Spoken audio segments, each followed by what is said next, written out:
Matti, how are you feeling today? Great. It's a great week. For me, it's a very big week, competition week. So it's like the most favorite week you can have in a year or in any time, really. All right. What does competition week look like?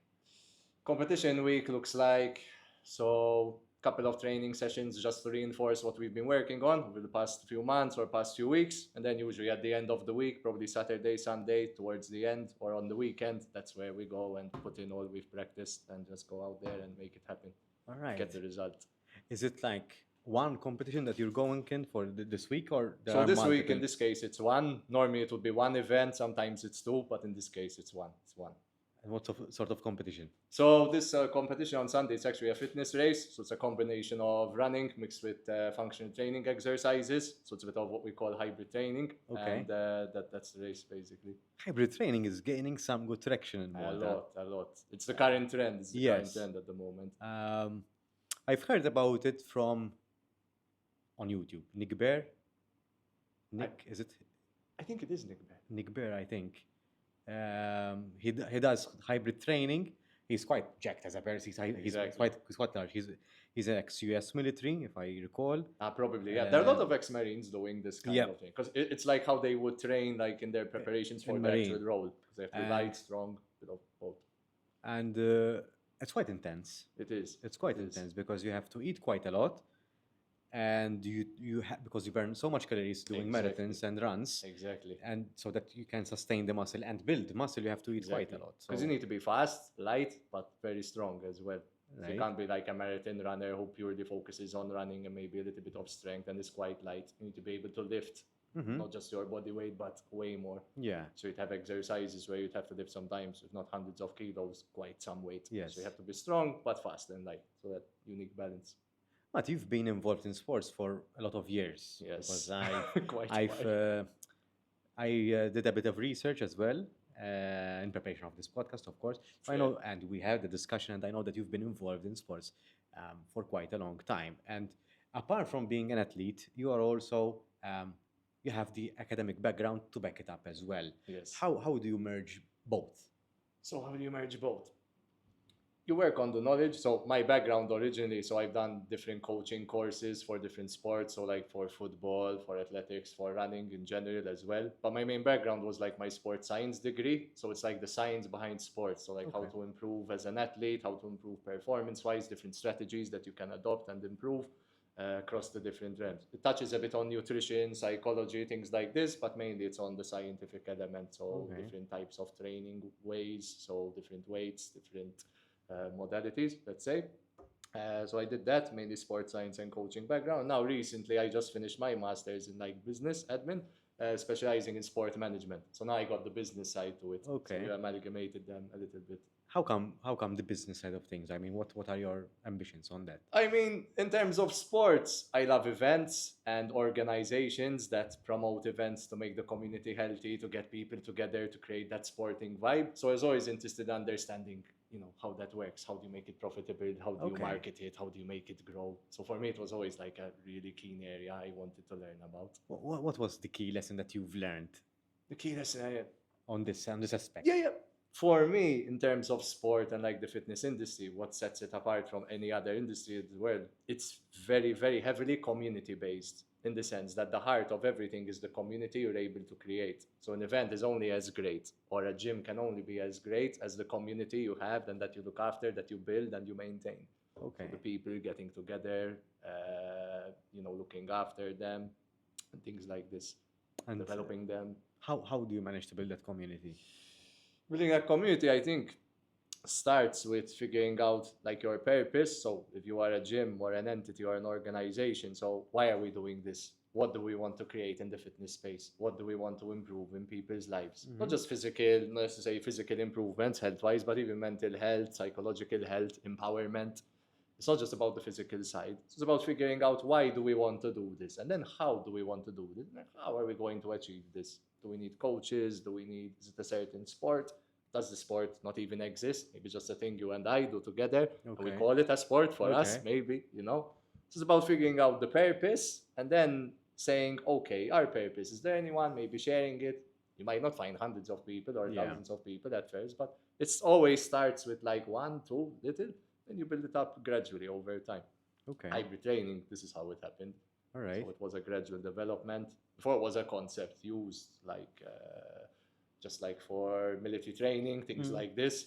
Then it started to be adopted as a methodology in gyms and different realms of the industry. That became competitive. So Yeah. it's always, step By step. Exactly. And I think hybrid training is still viewed as a little bit controversial, perhaps, because this is very much like, and without going into much detail on this, Yeah. but this is very much like shedding fat and gaining muscle at the same time. Something. There's a bit of there's a bit of a trade-off because you're putting your body under different kinds of stresses. So usually there are sports that are, let's say, purely power-based or purely endurance-based, like marathon running. Power-based, maybe it would be more Olympic weightlifting, things like this. Yes. Hybrid training is like a cluster of everything. So you have to train power, you have to train endurance, you have to train speed, agility, like literally everything. You have to basically have the mindset. I have to be ready for any exercise that I meet in front of me. But usually I don't do hybrid training specifically, but the way I train is very much similar to that, because my objective, and I restarted my fitness journey with this purpose in mind. I want my body to function as I grow older. So if I want to go for a run, I am able to go for a run. Exactly. Most probably I will not do a marathon. But I've done half a marathon. So, but you would be able to want to run enough, let's say, or a certain distance. I would say that the most enjoyable run is a 5K for me, or a 10K. Anything longer than that feels a little bit too much for me. Those are cool distances, I agree. Yeah, it's just an hour, because then it keeps like dragging on. Yeah, exactly. Then you're entering what I call the long distance realm, or the long distance space. So it depends. So everyone's got their, their idea of what long distance is or what short distance is. I have friends of mine that they think short distance is like a half marathon, like 21K. Like, that's a sprint. Yes, apparently. Then a 5K race tends to get a little too competitive too quickly. Yes. So then... Because it's very fast. It's very fast. And you have the shorter distance runners who would run like your 1K, 2K, and then you have the endurance. So that's like a battle for bragging rights, or not just bragging rights, but you have the mixture, the more endurance guys and then the more speed guys. They meet in between. So it's fun. But I like the community aspect of it. I think that gathering like-minded people is very important, and I appreciated the way that you framed it, that find a common purpose, and I think it's a very important first step. 100%. Because unless you have a purpose, you can't gather people around. Exactly. Your purpose is your creed, so it's the thing that bonds you. It's the thing that it's your why. I call it the why. So not just as an athlete, but even like in my daily life in general, I believe a lot in having a why. So it's your go-to to remember why you're doing this, why you're pushing so much, why you're striving, why you're making these sacrifices, late nights, things like this. So purpose is the start of everything. So why are you an athlete? Very good question. So for me, it's fulfilling in the sense that I always have to challenge myself. So I always have to show up week in, week out, day in, day out.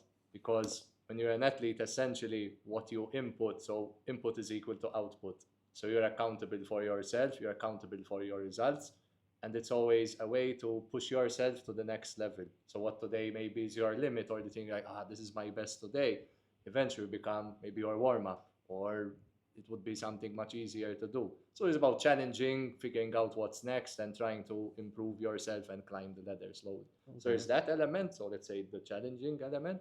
There's the health element as well, so keeping healthy, not just physically, but even mentally. It keeps you focused, keeps you driven. Even in the work life, it gives you that resilience to go on.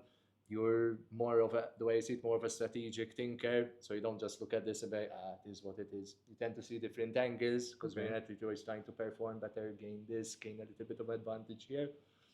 There's that element. Then so me personally, as an athlete, I love being competitive.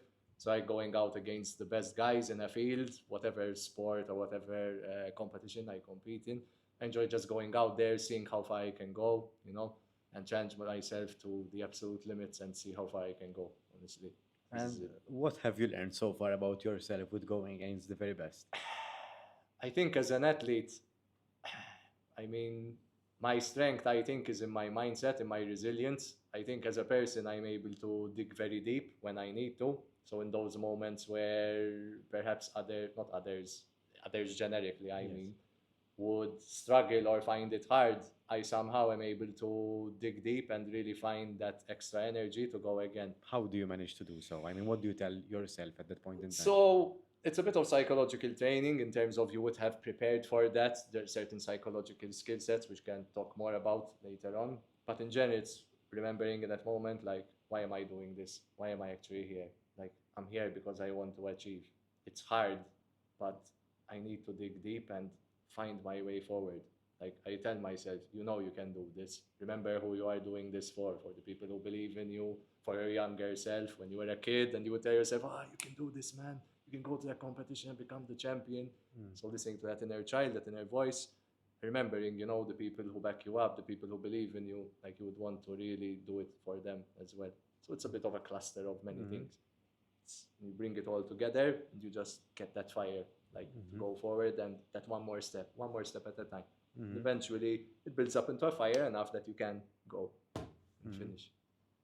Is it something that you've built over the years, or it's something that it comes to you naturally?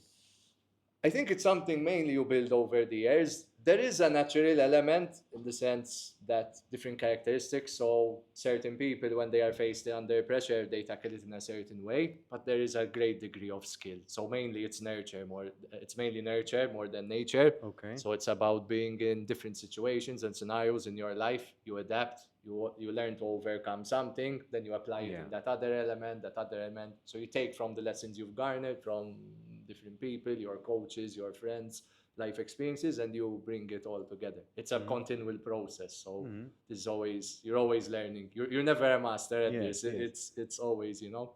But from what I see and from the little I know, because we've only met. Yeah, this is our second meeting. Yeah, this is our second meeting. Exactly. You're quite a positive individual, and you tend to have a great degree of self-assurance. You believe in your ability and in yourself. Where does that courage come from?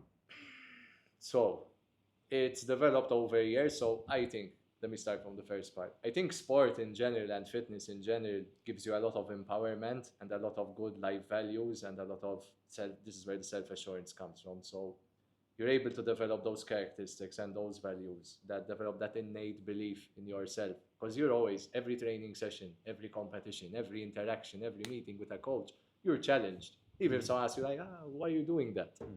It's a tiny challenge, and you might not think, what is this? But that is a challenge. Turning up for training every day is a challenge. Turning up for training and different things when you're tired, sore, injured, especially, is a challenge. So you're continually being bombarded by challenges, which sometimes you don't even realize. Sometimes it's glaringly obvious, like, oh man, another day.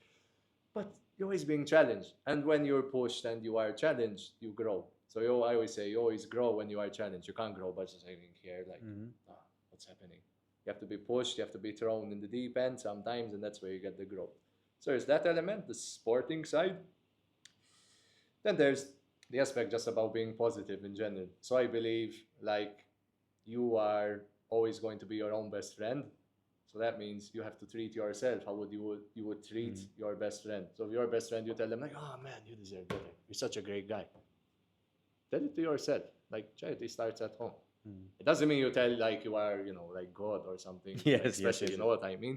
But, you know, give yourself a pat on the back, man. Like, you're doing all right. Even if you're in a hard moment and you didn't get the result you wanted, like, hey, man, you tried. You did your best. It comes with time. In my case, it wasn't just that. So, I mean, as a person, I engage in, like, therapeutic practice as well. So therapy, so psychological therapy and things like this. I'm very open about it. Like, it helps a lot. For me, it's mental training. So there's a bit of a stigma around it that, like, you have to go, like, when I got hit by a divorce or a breakup or something bad, which is okay because it's healthy to do it. But doing it even regularly, which can be every few months, whatever, it's a degree of mental training as well. You don't need to wait for the problem to happen and hit you like a train. So, you know, there's that element as well, where you're psychologically preparing, understanding how you react to certain situations. So it's a combination of all those things. All right. It's a combination of all those things. In sports, it's very common. So, was there a time where you were underestimated? Yes. So it depends in the sense that I've had degrees where maybe I was underestimated by opponents, but this happens a lot in sports naturally because when we're all competing there, we're all expecting like, I'm gonna beat you, like I'm the best, you know what I mean? But underestimation, I think, is good in the sense that it challenges you to remind yourself, you know, because a person will come up to you, especially as you climb the ladder in competition, you'll be like, oh, you have no chance, or I'm obviously going to win. You can't just believe your opponents in sport. You have to like be like, nah, man, I got this. You have to learn how to funnel what is being said. So then you came up to me and said, you have no chance against me. I've won this 5 times. You have absolutely no chance. You have to be able to say like, today, man, is the day that I'm going to remove Daniel's title. Like, I've trained for this, I've worked for this. Let's make it happen. This comes with training, obviously. When you're young and you're so like I remember when I was 16, I started competing with the adults in athletics who were seasoned athletes. When you're young, you have that element like, I can go to the first race, so I'm gonna show them who's boss. Then you end up like 10th, 15th. You're like, oh man, these guys are the real deal. What's going on? I used to win against the youths. Like, what happened here? You know what happened? So it's a bit of a reality check, you know. But then as you climb the ladder, you start, you know, from 15th, you become 10th, and from 10th to 8th, then you drop back down to 13th. You're like, what's going on? I was going up. So you learn the dynamics. Until you get where you want to get. But you mentioned also that you were underestimated by other people. How? I think in life, in general, there will be some people that. So you've got people who will always back you up. Then there will be people who will underestimate you because they wouldn't understand your background or how much you're really willing to work for something. And then you like show it in a moment of, not despair, but in a moment where you really had to dig deep and really find a way. Like, this guy, how did he do it? It's normal. It's normal.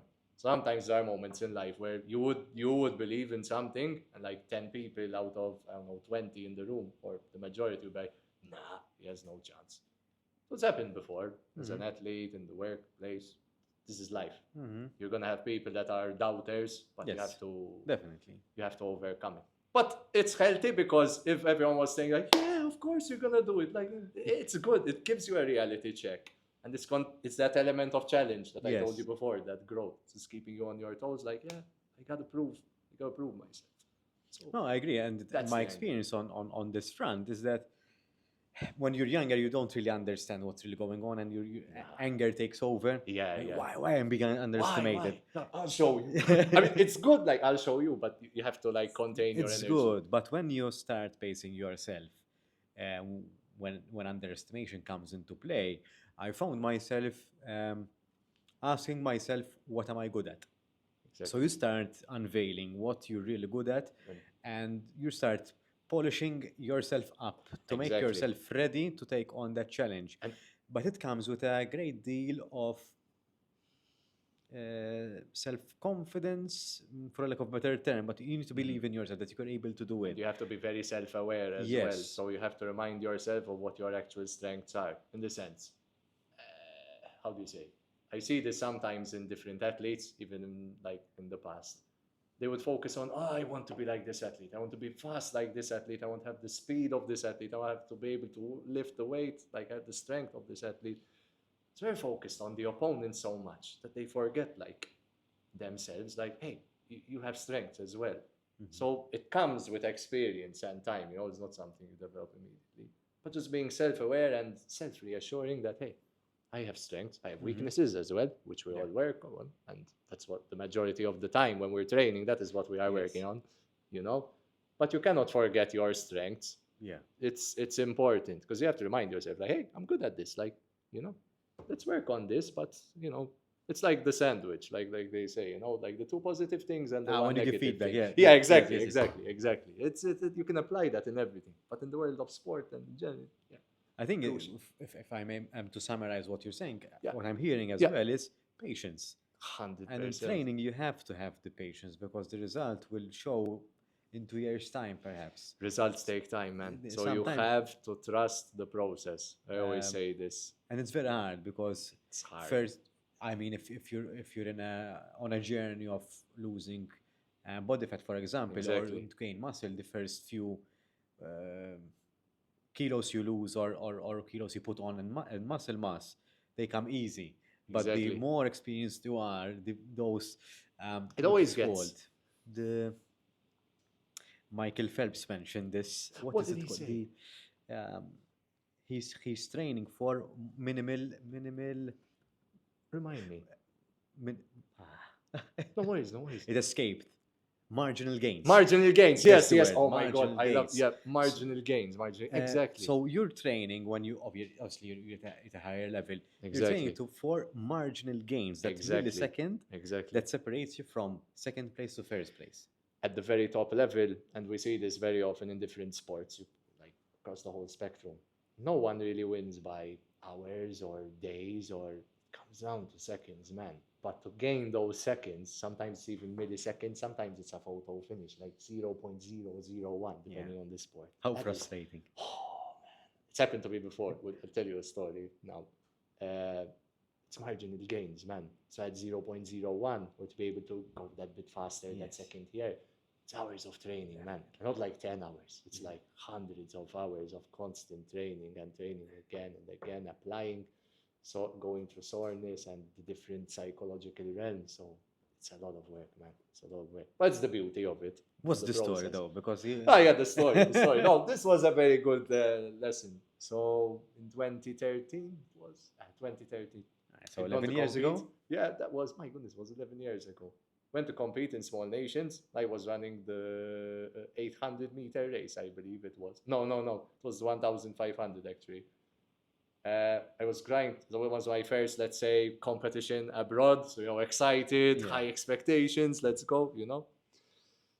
I was in third place, like coming into the last 100 meters of the race. And I was like, done and dusted. Like I got it right. You know what I mean? I forgot to see like behind me, like who there is, like how far they are. I thought I had skipped them because I was like fourth or fifth. And I skipped them. Like they're not gonna catch up. That mindset. About 20 meters or 15, I look back and like, oh, they're catching up. Like, oh no, what's going on? And I tried to like speed up a little bit at the end, but they had gained enough speed that they got me at the line. Like it was like they beat me by fourth and fifth by 0.02 seconds, 0.03, because I didn't dip in time. Now imagine all that training and all that work you put in, man. You're like, oh man, I lost it at the line. So from then on, every single training session until today, actually, every time I'm doing like a stride or a spin, every time, boom.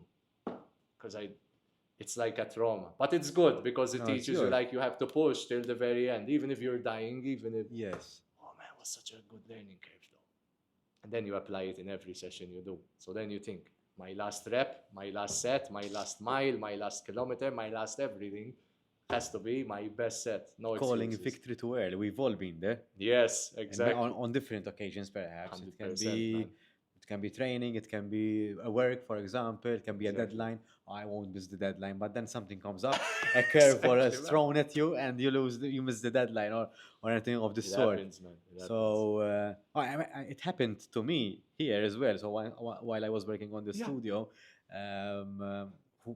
people who have been following my journey for a while know about this.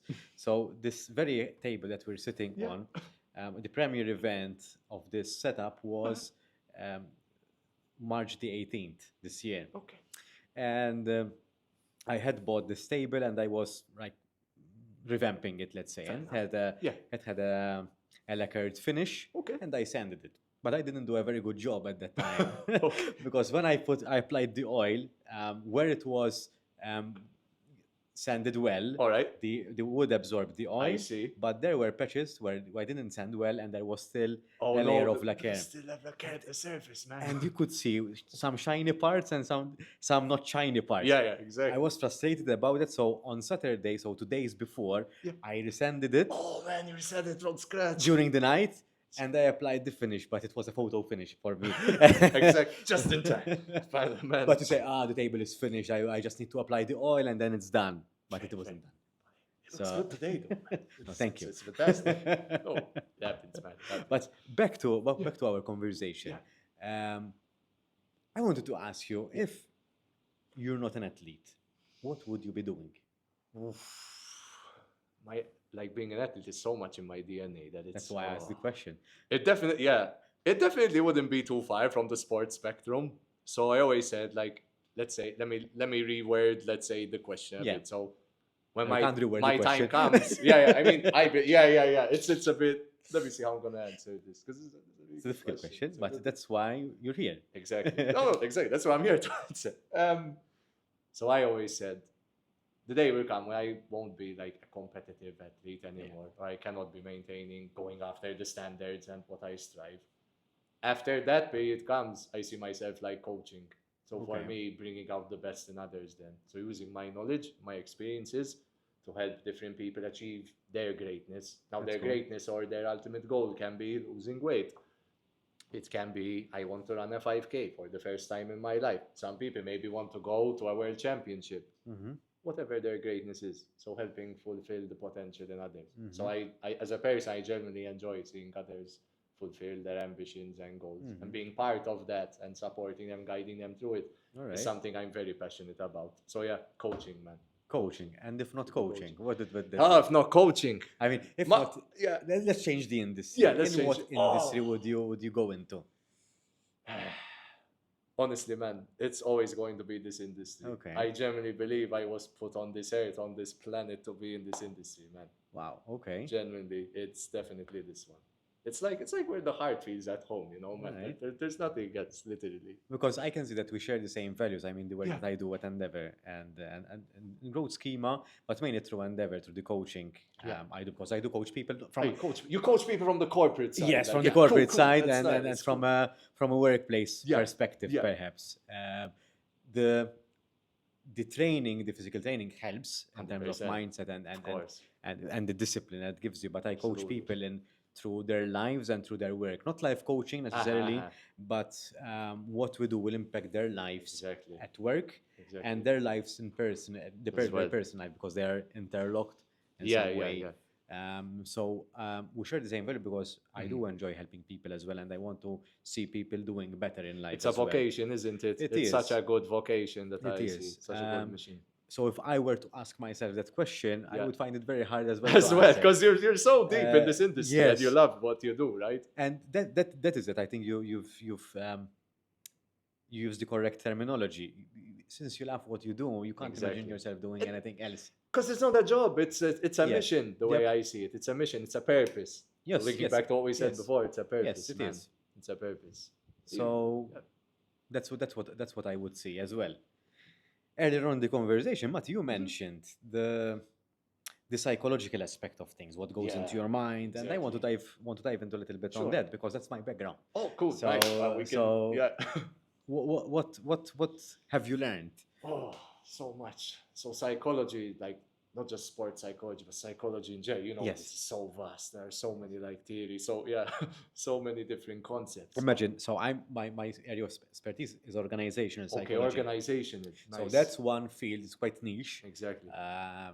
In psychology. So my area of specialization is organizational psychology, which is a very small niche, Very small niche. and a broad spectrum. Exactly. Small niche, but broad spectrum. Yes. Yeah, that's true. That's true. Psychology, what to say? Oh, I think I'll start by just saying mindset is everything.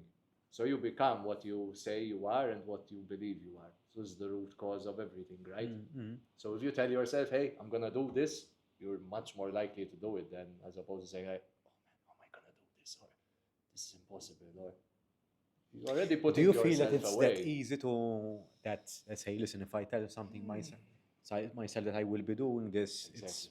is it that easy? I don't think it's easy, but I think it starts with simple steps. So there's a difference, right? It's not easy, but it starts with simple steps. Sometimes we tend to make a problem bigger than it actually is. Mm-hmm. And all it needs to start with is like saying, okay, I have this deadline or this struggle that I'm going through. What can I do?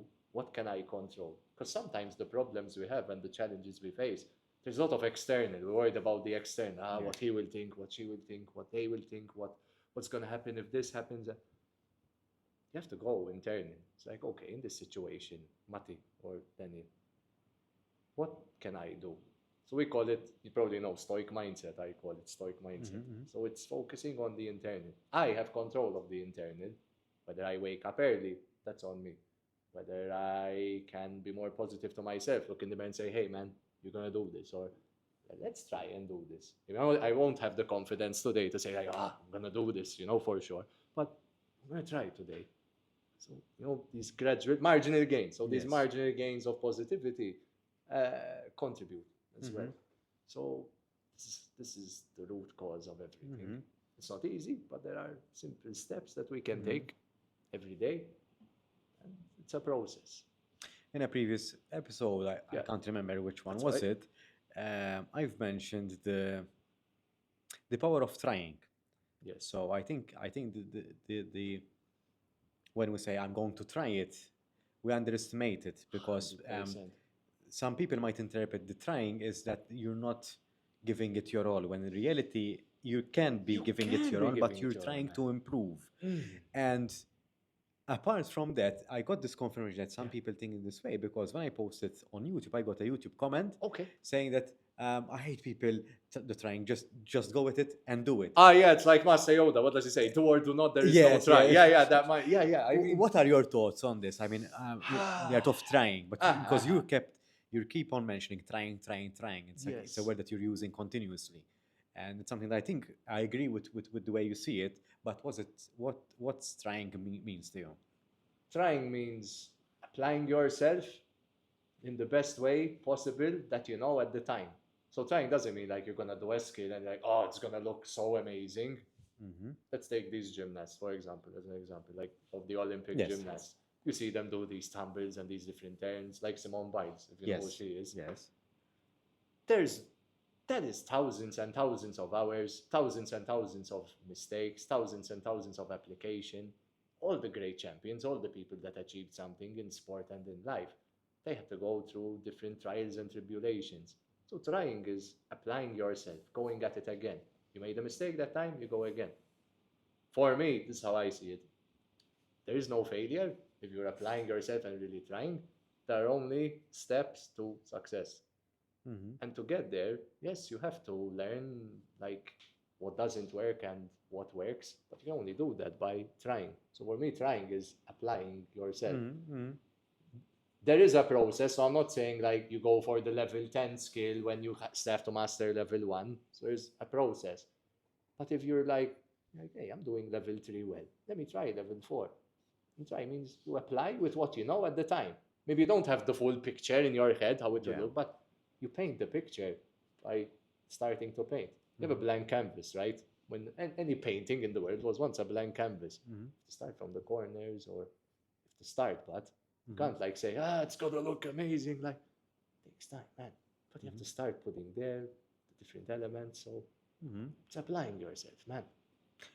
I think people just want to see the painted picture at the very end, and there comes the patience that we've mentioned earlier on. I think it takes time. Not just in training, many things take time. Man, everything. Look, there is no such thing as overnight success. It's a myth. It doesn't exist. Well, I don't think it's necessarily a myth. There are people who can. And in past episodes, we touched upon the concept of luck. There is an element of luck. There is an element that there is a 1 in a million or 1 in a, I don't know. All right. That some of us, a couple of us, might get lucky, and there can be overnight success. But I'll tell you what. Many times, if like you read the story or what the people were doing, right there, I will not doubt that there is luck. Like there is an element of luck in general, but you would have put yourself in a situation or a scenario where you're able to, what's the word, like acquire that luck, for that luck to find you sometimes. Yes, but if we put that in the concept of viral videos, for example, this is subjective. That is a bit of a subjective topic. So you can get famous overnight over a silly thing without seeking it. Yes. Without seeking. So that to me that is an interpretation of overnight success, and that some of us are able to do it, But then, just a question, like I wanted to ask you is, on these, because I'm thinking of a few examples at the top of my head. Do you see them as like long-term successful? Because then you see these overnight ones that sometimes they do maybe a year or a few months, and then it's like, it's not an easy topic because it's true. There are some viral, like... It depends. It depends. It depends, I think, on 2 fronts. So whether you possess the skill or necessary skills to make a business long-term. Out of it, and long-term, and to maintain it. Because to start a business might be easier. Yeah. When we talk about overnight success, but to maintain it is a little bit harder to scale it up. Exactly. To scalability, man. So it's a gradual increase. So even when I see Endeavour, I started Endeavour 3 years ago. After 3 years, I'm starting to scale it up. I'm trying Nice. to work with freelancers because I'm increasing my clientele and capacity. Exactly. So it takes time. Takes time, So man. you need to build a solid foundation to build Exactly. one brick after the other. Exactly. So if that's the first thing, whether you are able to maintain it or not, whether you possess the skill. So if you're a person who already have The skill set. a business or Yeah. has multiple businesses Yeah. already or Yeah. have experience on that front, We have the background, like you've been in it for a Yes, while, like you're from able the to do family it. or studies or you're able to do it. Exactly. But if you're not able to do it, if you don't have the skills, Exactly. I think it will be very short-lived and will. you will live with the regret of a great missed opportunity. Exactly. An And I think- opportunity is so powerful, man. And I think that is Being very aware. hard to live with. The Yes. regret of not making it work. Yes, man. It's true. Because you had a golden opportunity, but you Exactly. couldn't do anything without it because you were not ready for Because it. you were not ready for it. Exactly. Um, Exactly. At the palm of your hand. When you're ready for it, some would say the opportunity will present itself to you, Yeah. or you will position yourself so that luck Exactly. will kiss you. and Yeah, leave you put yourself in the right angle and the Yes, right yes, yes. position. Sometimes it can be as well. There are certain scenarios where, like, you would have had that, let's say, golden opportunity, Yes. but you wouldn't have been ready for it because maybe you're younger or don't have the experience or Yes. what. Yes. Then you work different angles. Like maybe some years pass, you get wise and whatever. You stumble across potentially another opportunity. Yeah. Like, I'm ready for this. Like, Yes. so then you kind of have that phase where you become accepting like of it. You say, Yeah. I wasn't ready for this, but this is my Yes. cake now. You know, this is Yes, what I'm yes. gonna do. So there's also an element of understanding that I believe everything happens for a reason Okay. in terms of these things. It's maybe a broad term because Okay. there are certain things you're like, well, why does this happen? True. But in this element, yes. So when certain opportunities come or moments come, you're like, I was so sure I could do this and it didn't happen. Trust the process enough that it was there for you to learn a lesson from it. And you're Yeah. going to apply it some other way in your life. Hopefully it will be in your target or what Yes, you want to yes. achieve. But there's always something to take out of it. At the same time, Yeah. this is also a harsh truth, but hard work doesn't always equate to success. No, because there's an element of smart work as well. So it's never hard work equals success. There's application, proper application of knowledge, working with the right people. Right, not necessarily like, he's the business leader in Yes, this. The yes, right people that will enable you to grow, that will push you, that you're actually, how do you say, you're utilizing your skill sets effectively. They're being appreciated, they're being challenged, so you grow. Yeah. So it's a cluster of made. Yes, yes. So it's proper application as well. But even that, So it's sometimes- direction, not just because sometimes I speak about this. So like some people are very speed oriented and some people are very direction oriented. Let's say speed can mean even intensity of effort, right? So Yes. we're saying hard work. Yes, Okay, hard work will get you there and you need to do it. But you don't know where you're going. Equally, you need direction, but if you're going too slow, like you were saying before, you'll miss the opportunity, miss the boat, actually. So you need to find that unique balance where you're going quick, but I know where I'm going, or maybe I don't know exactly 100% where I'm going, but I have a vision. I want to get to my purpose, you know? So you have to balance that speed and that direction. It's a combination of so many things. Yeah, exactly. It's very hard to get it right all the time. So it's a recipe for success, but the recipe is very hard to master, first of all, and to use it on a whim. 100%. So it's a combination of so many things that sometimes, unless you have, because we don't have control over most of these things. Exactly. No, So there's a lot that's of what makes- external environmental factors. That's right? what makes it hard. This is like when people go for sailing, right? Okay, they might know the wind direction. They say, but any moment the wind can change. Then you have to adjust the sails. You come back, it was north 2 hours ago. I'm gonna keep it the same. Like, no, man, you have to adjust. And you have to be quick enough. And you have to be quick enough to do it, exactly. Alright. And the ones who win, like in those things, are ones adaptability. So important, man. Being able to adapt. Definitely. Adaptability is crucial. Going back to you and Yeah, on tell this me, man. topic, can you recall a situation where you had to adapt real quick? Real quick. Ooh. Like in a race scenario, a life scenario. Any or- scenario.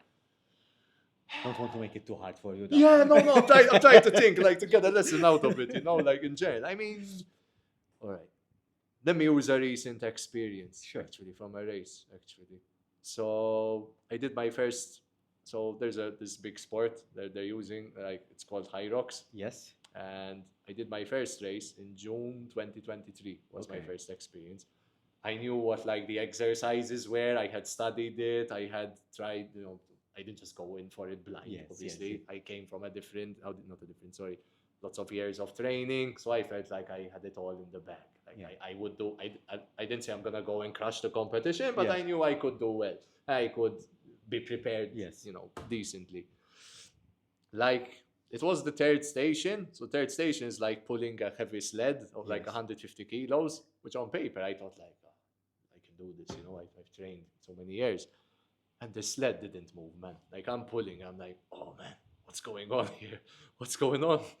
I put in so much effort, like so much energy, and this thing wasn't moving, or moving like 2-3 centimeters at a time. Like, man, what's going on? Like, I need to find a way, And ultimately, you can't just skip the station or Okay. you have a choice. And like, you went in for the individual race? Or exactly. Okay. No, that's the right thing. I went in for the individual pro race from the very start. So it was Okay. like pro category. Let's go. So- I genuinely believed I could do it, and I don't regret it. But this was a good lesson, and because you were mentioning adaptability. So in that moment, you have to think, like, what do I do, man? This thing Okay. isn't moving. Like, what do I do? I'm panicking. I'm thinking, okay, man, what can I control? Then I went into stoic mode. I'm like, okay, I'm gonna pull this thing slowly, slowly, no matter how long it takes me. So I took out the equation of time being fast. I'm gonna do it, whatever it takes. It took me like 25 minutes to do 50 Okay. meters. But in that moment, you have to adapt and say, okay, man, game plan changed. So I thought I was gonna do this in like 10 minutes, maybe 8 minutes. Oh God, it took me 3 times. What am I gonna do now? I finished it. This is another thing. I sliced open my hands during, because I had been pulling for so long. Yes. I'm like, oh God. I went up to the judge, like, was there? Because gloves are for weaklings, right? Yeah, exactly. Yeah, exactly. No, it's even the grip, though. Yes, that. yes, But yes. yeah. But so you're there, 25 minutes in. You're basically fried. My hands were sliced open completely. And the judge was coming up to me, telling me, like, oh man, you want to stop or you want to? Like, no, not quitting. Told him, forget it. Told him, tape me up. Yes, yes. Let's go. I kept doing this for like the last 5 minutes. I spent like 5-6 minutes with my hands bleeding, literally. I taped it up. I continued. And at that moment, I had to think, like, okay, I'm not going to have an amazing time now, right? Because I spent 25 minutes, which is like a quarter of the race, on one station. What do I do now? It's like, okay, that passed. Next part of the race, I'm ready. I know I've got it in the bag. But you have to switch on in that moment. Yes. So there's that element of adaptability. Yes, yes. So I went in with a plan, like everything's going to go smooth sailing, Yes, right? yes. And I said, nah, okay, we're changing the game plan.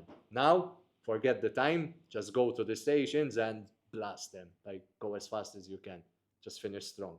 And take this as a lesson. So when I go to the gym next time, playing this exercise, and I spent literally, after this race, months training it 3-4 times a week until I finally got it in the bag. I got it right. But that's the lesson of adaptability in this, that I had a plan, it didn't work out. But how are you able to bring yourself back to your senses in a way? I was just like in a reflective mode. I said, okay, man, you have an option now. Either you quit and complain, or else you keep fighting until the very end. You don't care about the time you do, because it doesn't matter. In reality, it was the first experience, and this is how you learn, right? Or else you just say, okay, one pull at a time, 1 centimeter at a time, if that's what it takes. But I'm gonna do it. Because then, every time I'm struggling, that's why I said, the next time you struggle in a race or you're like that, it's not gonna be the same, 1. And 2, you will remember that moment and think like, I overcame this. Like, wow, what a win. So like for me on that day, it wasn't the time. It was the win for me was, I did this. I dug deep and I won. Adaptability, man. That was the big lesson. I think like there's there's a very good lesson here. Thank you for sharing that, Matti, No because when you push through, Yeah. so it might take you 20 minutes, it might take you 25.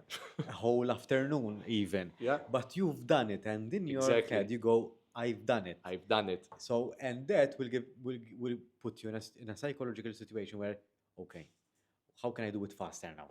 Exactly. I've done it. Because before maybe, and this can be someone, let's say, like, how am I gonna do this? Like, you think, I can't vision myself doing this skill or achieving this or running this distance or Yes. anything in life, in Yes. business, whatever. And you think like, I did it now.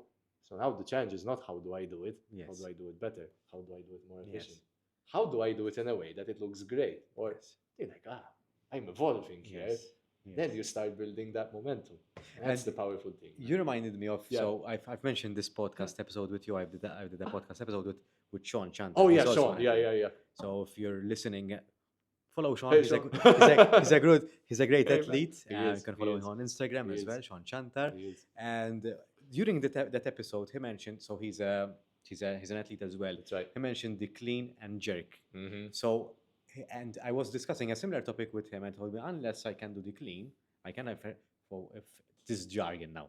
Yeah. So for the listeners who don't know what a clean is, I will not going to explain it, but that's the first. So this is a 2-step exercise. This is step 1. Exactly. Step 1. The clean. Step 1, clean. The Exactly. clean. So unless you get step 1 in the clean, you That's can't right. do the jerk, which is the second exercise. Exactly. So he told me it's useless to focus on step 2 if I Correct. haven't done step 1. Exactly. So sometimes you have to have the patient and humility that you only Exactly. can see the step in front of you. Exactly. So step 1, once it's complete, you do step 2. Exactly. And that's the reason why there are steps. And like you're saying, it's step 1 and then step 2. You can't be, I want to go to step 10. Like, no. Foundations and basics are everything, man. Mm-hmm. Mm-hmm. This was station 3. Like in my story, this was station 3 out of 8. So imagine you're like station 3, you're like, bloody hell, I've got 5 to go. I'm stuck on this one. Like, what's going on here, man?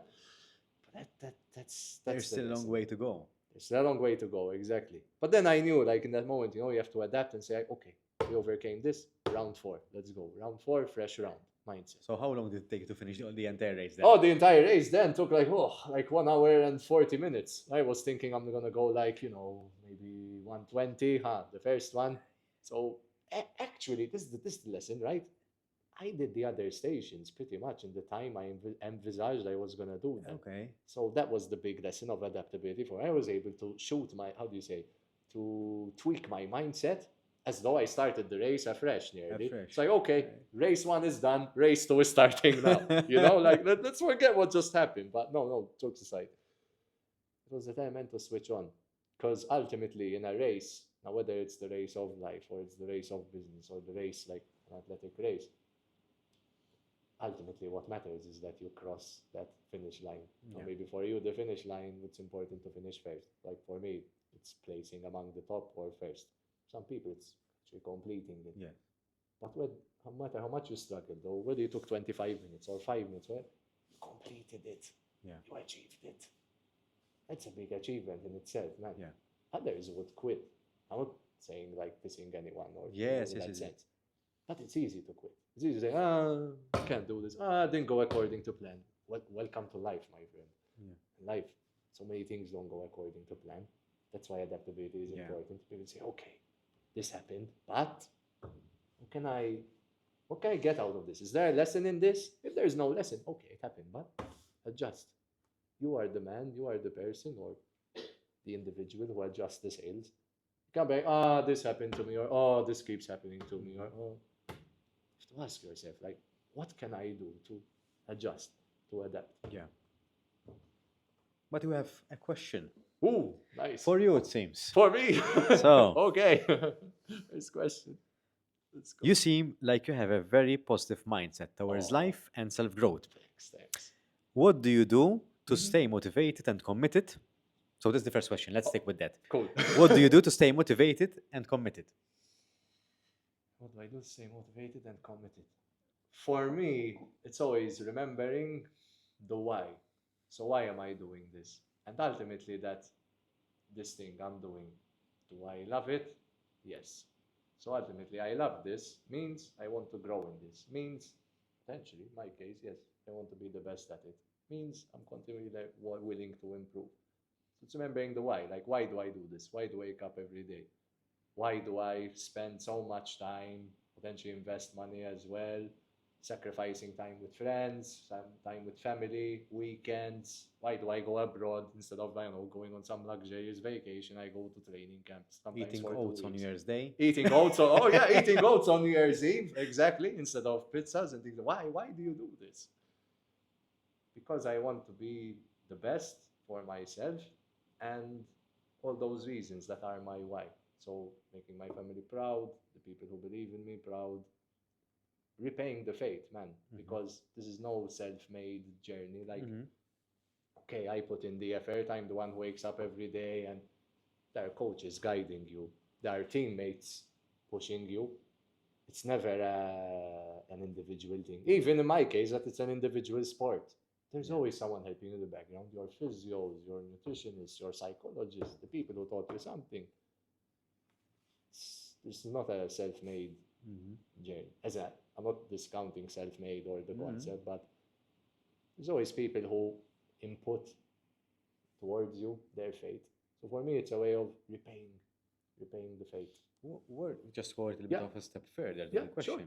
Where did this originate from? So how did you form this this concept, this mindset philosophy of yours? Where did it came from? I think it was developed early on, like in my earlier years, like my family background in general. It's like my family always taught me that you have to appreciate those people who sacrificed for you, who put in time and hard work and energy for you. Sometimes we don't value the little things, like the fact that, I don't know, maybe your parents would take you to training, rain or shine, or after a long day of work. Your friends would come meet you even though they're tired or hungry, and they come spend time with you when you're down in the dumps or you're going through a rough phase. These things are, at least for me, they are everything. So okay, there's the element where I have to get up and I have to, but without these things, they are your compass, they are your beacon, in life. I believe it's a very valuable and important factor for me. Second question. Yeah, another question. Let's go. How do you work on yourself to have such positive frame of thought?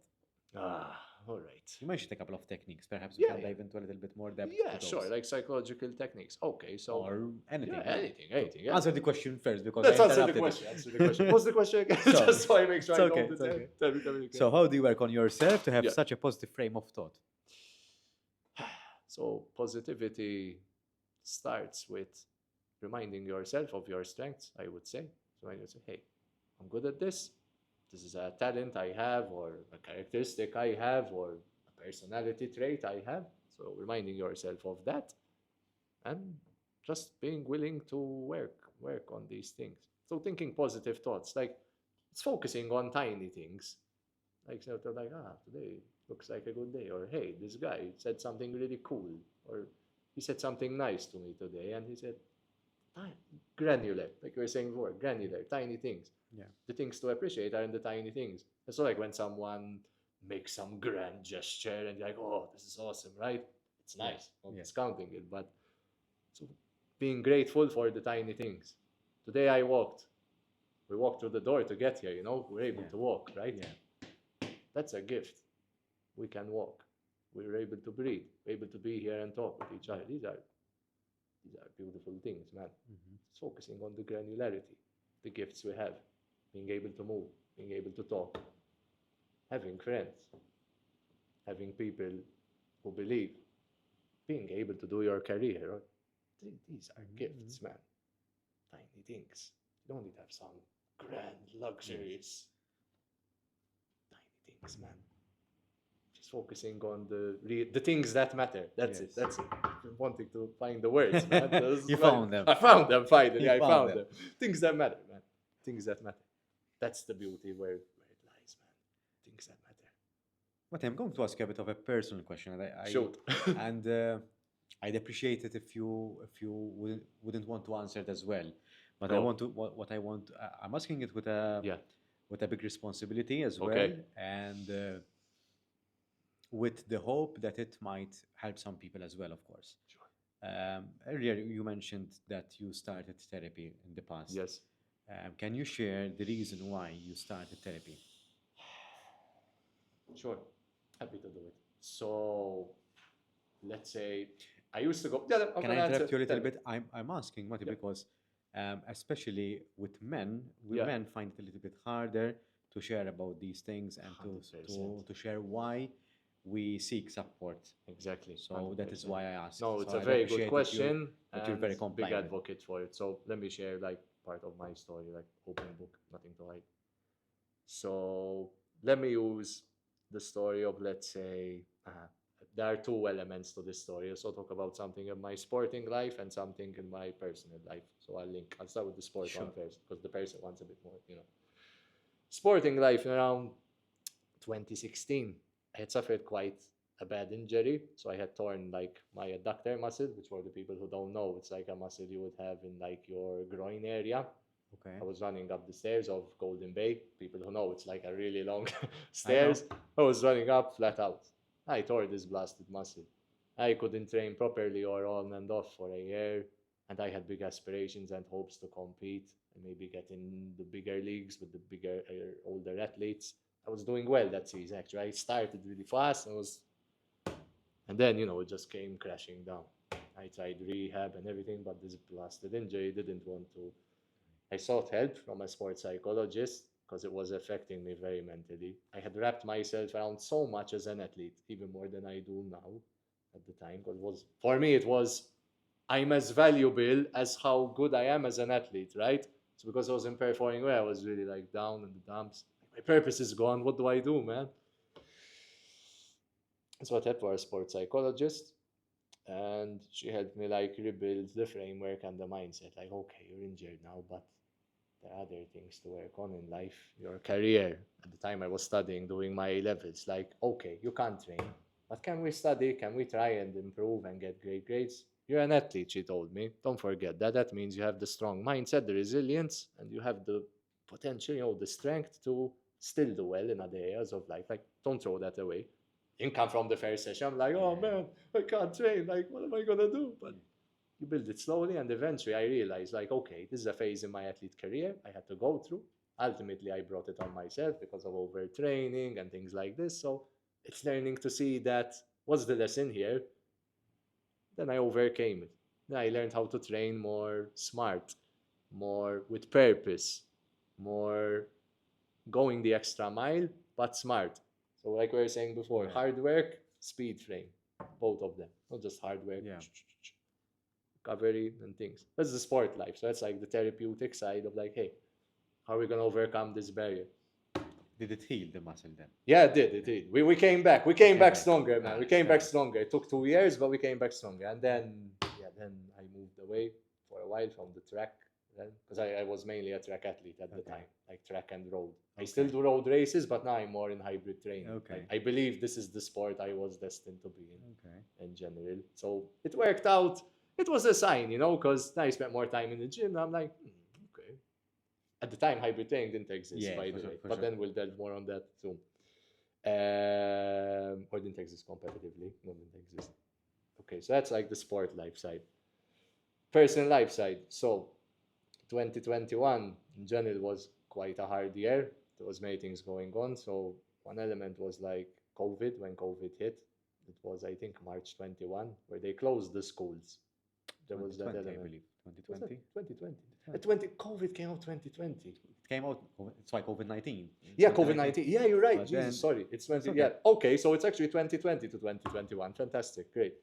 So like I remember it was March, I think, something March, like yes. that. Something like that. And Roberto Bella had announced. Sorry, I'm gonna mention him, but Yeah. it's true. So it's a Yeah, fact. it's a fact. He announced like we're gonna close the schools and we're gonna close like the gyms at the time. Like, oh great, my two sources of income are just gone, right? Because I used to work as a PE teacher in a local school. I was Okay. working at a local gym as well as a personal trainer, coaching people.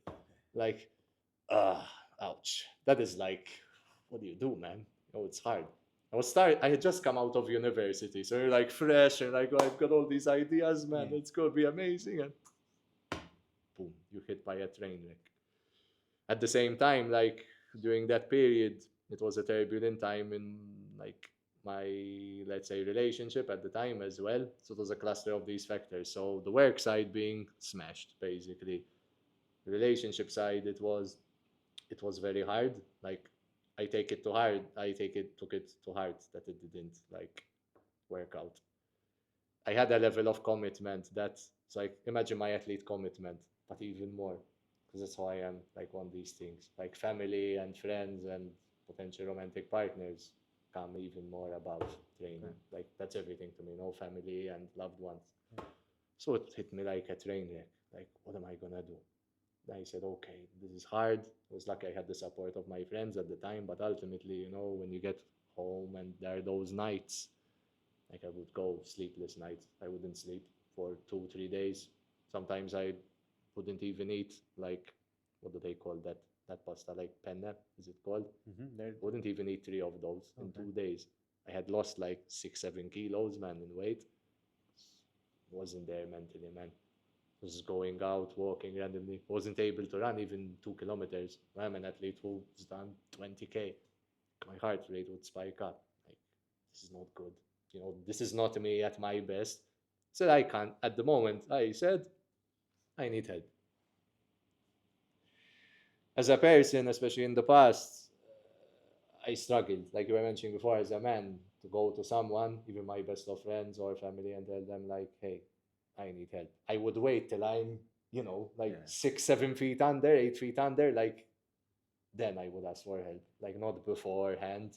I call it the superhero mindset. Trying to be like, I'm gonna save the day, I'm gonna find a way. But then you realize, man, going to therapy is asking for help. And asking for help is actually a strength. That is why I encourage it a lot. It's healthy, man. And it's important to do, because when you're down in the gutter and you need help, and sometimes, you know, you're lucky. I mean, okay, I had my family and my best friends to support, you know, and I'm very grateful for that. But then you need that added element, therapy. And what does therapy do for the general listeners, or maybe the men, or the people who are like not convinced, or whatever, or maybe they don't know about it? Fair enough. Therapy enables you to face yourself, look at yourself in the mirror, and be factual and be like, okay, what happened? What can I do? And ultimately, why did this happen? Because you contributed to it. I'm not saying it's your fault, like, just to make it clear, guys.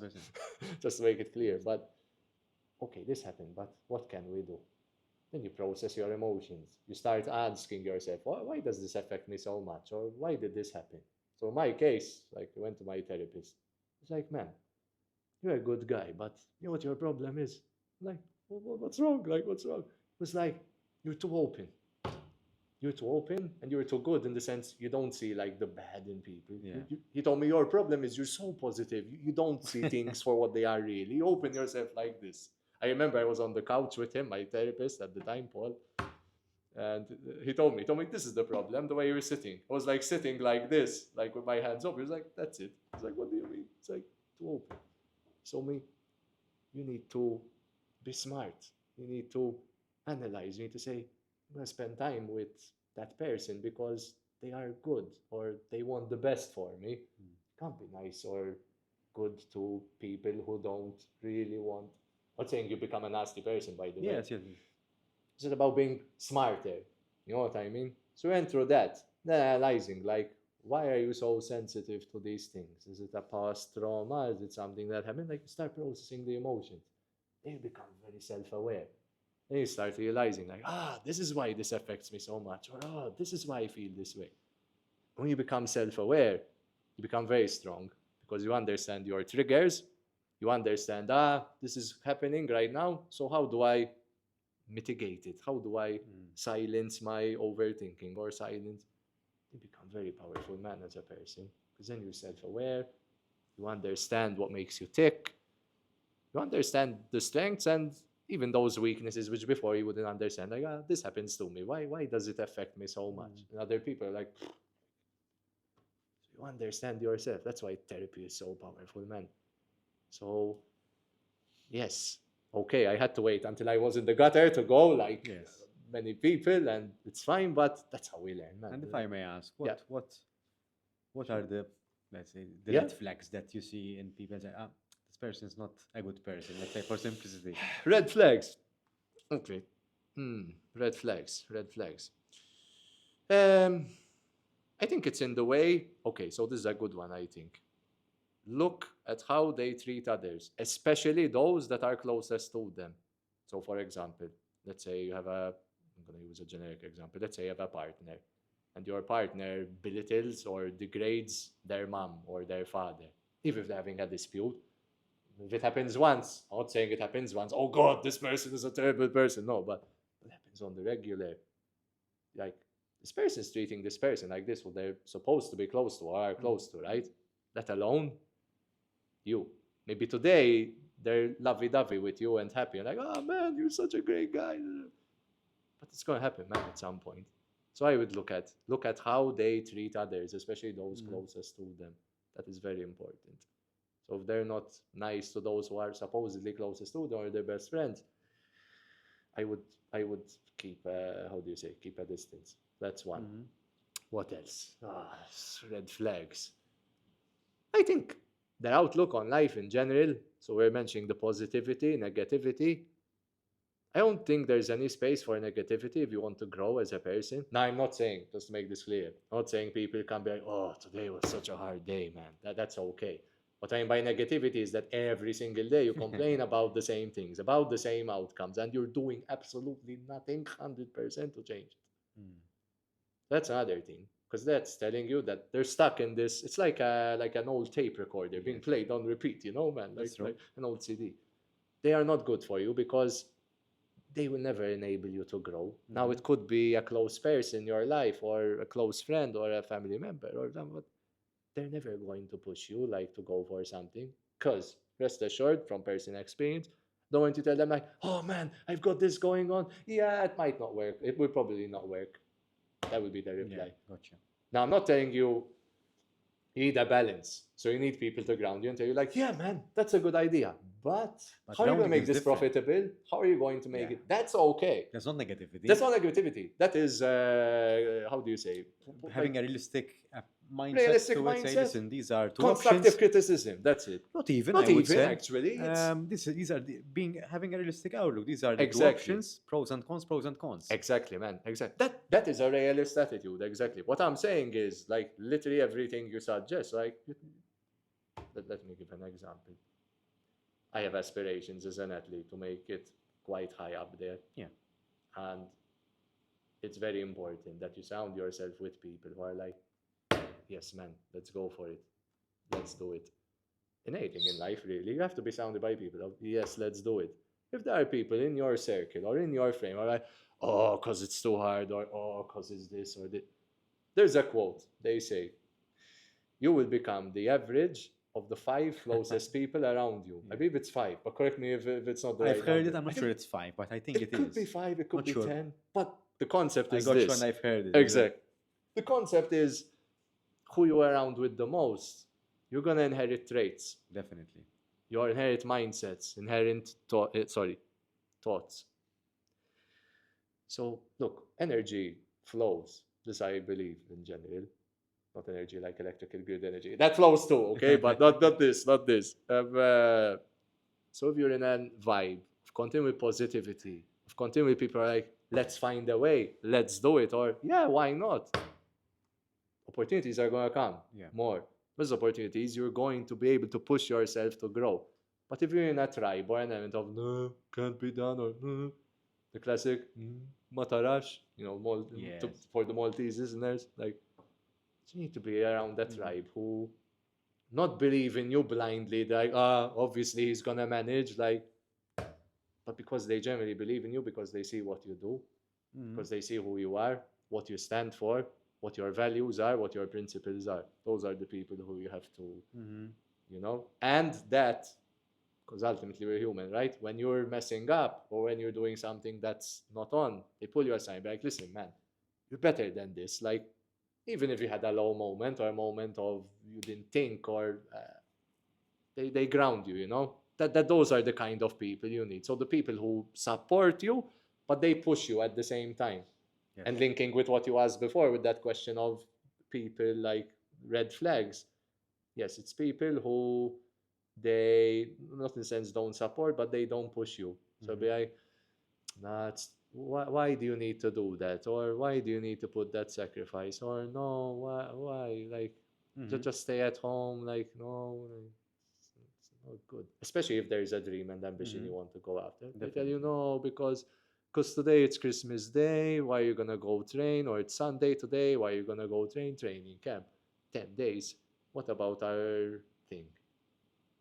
The people who believe in you, man, will We support you all the way. It doesn't mean they're like, listen, dude, like, you know, be careful. Like you're you know, You're exhausting yourself. Exactly. And also sometimes there are moments like, listen, be careful, man, because you're pushing yourself hard. Make sure you rest. You know, recovery is important for the mind, the body. But that's okay. What you don't need is someone like continuing saying, can't be done, training camp. Yes. You're training like this. Do you really think you can become the world champ in your sport or the European champ? Like, why not, man? Why not? I'm blessed. I have like great friends, like in my life. Like when I told them like my ultimate aspiration, even my current sport, like yeah, obviously, I actually started crying honestly, because how do you say? They see it more than I do, because you know when you're in your own thoughts, you have a not a clouded view, but you're not seeing yourself from the outside. Yes. I appreciate these things, man. Like being surrounded with people who tell you, yeah, you're gonna do it. Not the way you're gonna do it, like obviously, but in a sense, you're gonna get there. There's a process. They know how I think, they know how I work, who I work with. I appreciate it a lot, these things. So yeah. Thank you for sharing that, Matti. I appreciate. No problem. I feel that I want to reciprocate as well. Sure. So I'm before we started, I specifically told that this is a conversation. So you can ask me questions. Right. So and I do this sometimes. I ask the guest to ask me a question, and I feel that you can ask me a very good question. So what question do you have for me? All right. I'm what ready. is like? Yeah, this is good. No, this is good. Let's go.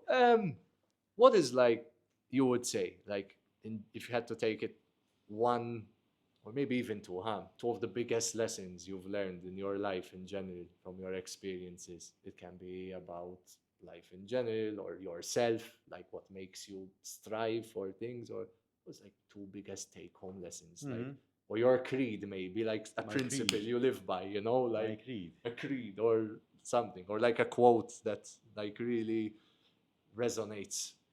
I've shared one on the previous episode. Okay, so nice. I'm trying to think of something different. Okay. Fair. I've shared one deliberately, so I wasn't asked the question. All right. Just for the record. Yeah. So my personal creed. I feel that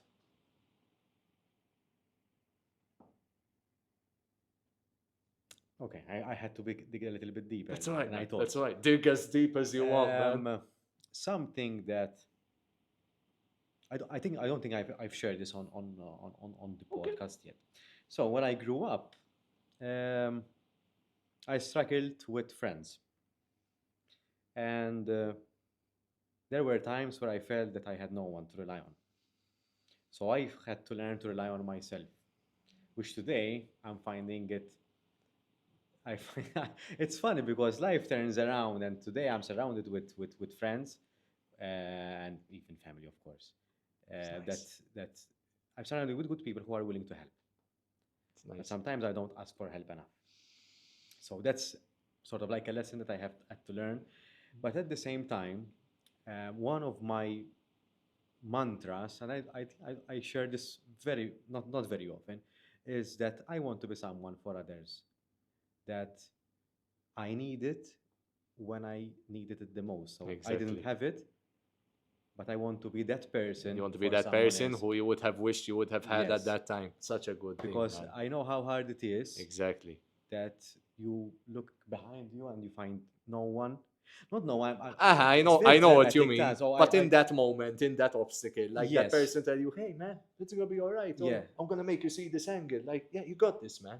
And I had a very supportive family growing up. So exactly. But there are some situations where you have to push forward alone. Exactly. And you have your own back, yes. But sometimes having the right person behind you is I very agree, important. man. It's such a big thing. And That's I forgot servant. about this lesson, so thank you for No worries, for man. helping No me worries. remember This that. is a good conversation, Yes, man. yes, yes. Servant leadership, I think they call that, right? Something There like is that. an element to that. There is There an is an element. element, but it's a leadership style. Exactly, leadership style. That is not usually my leadership Fair style. / Fair enough. I'm more of a visionary Or more / visionary. transactionary, I like visionary leadership style. Yeah. But the servant leadership style that you, because I've been in leadership positions mainly through scouting. Oh, cool. My style is to give direction, but not spoon feed people. Exactly, because So you want that's- them to grow, right? Yes. And you want them to learn. And that's the Nice. servant leadership style, which I'm Exactly. not. I don't want to spoon feed No, people, no, but no, I'm there. exactly. I'm there supporting all the way. Exactly. So, in the background, but I want you to acquire the skill set. 100%. Because that's what ultimately That's you where want you them to grow. grow, and Yes. that's how you grow through And- hardship. And that's where what you said earlier on. That's where is the place where growth happens. Exactly, man. When you're in a situation where you have to dig a little bit deep. Exactly. That is, you grow through trials and to tribulations, Definitely, as they say. 100%. You can't grow from it's like anything. It's even in the gym or in Yes, training. You have to 100%. go through. You have to put your body under stress to be able to go through even more stress. Like this is Yeah. how it works. It's principle of overload. It's the same thing in life, actually. So hardship will make you strong. Hard times create strong people. Definitely. This is it. There's no secret formula. It's always been the So, same. Thank you for asking. I had a feeling that you were going to ask a very good question. So thank you. Thanks, for, man. thank I you was for thinking, that. like, what am I going to ask this guy? I'm going to summon the fishbowl, Matti, because we're at Oh, it's the nearing the fishbowl. end. It's the fishbowl time. All right. I'm going to. You luckily quite have. Yeah, a tall bit of a limbs, reach. So Let's go. I still had to I to still have to stand do up. it. Yeah. It's fine. Let's make it. So I'm going to Go ask for you to this read it one. out loud and Sure. respond it in a rapid fire question style. Oh, rapid fire questions. Yes. Oh, like those YouTube videos, man, or those Instagram reels. Oh, good one. So, what's a recent habit you've adopted to improve yourself? Ooh. Nice. Okay, so rapid fire, it has to be quick. Okay, so I'm trying to live more by a mindset of don't be hard on yourself, demand more from yourself. This is a different concept I've started. Because sometimes, as a person, I'm quite hard on myself. I always strive to achieve the best results possible. If I don't get that 10 out of 10, it's like, I'm not going to whine about it, but I'm like, oh, man, how? I start analyzing. So I'm adapting that mindset of don't be hard on yourself, pat yourself on the back, but demand more from yourself. So say, next time, we're going to get it, man. We're going to do better. This mistake we did, we're going to learn from it. Okay. So instead of being down in the gutter for potentially a day, like this happens in competitions, you wouldn't get the result you would have worked for. Instead of spending even 2 hours just wondering, what the hell did I do? Okay, it happened.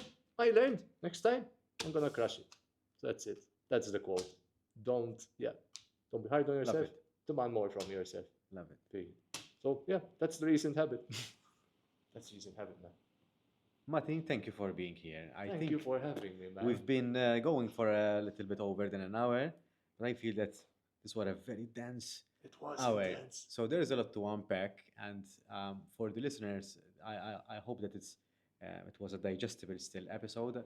I think it flowed very well. It did. But there's a lot to unpack in this episode. So thank you for sharing. Thank you for being vulnerable as well, because not many people are able to do behind the mic and in front of a camera. So I appreciate you quite a bit, and I respect you for doing that. I think we can all learn from each other, man. 100%. This is how it is. We've all got some crusade or some person. Definitely. So this is strength. It's sharing, man, not keeping inside. Well, thank you for having me, man. You're welcome. It's a good vibe. It's a good vibe.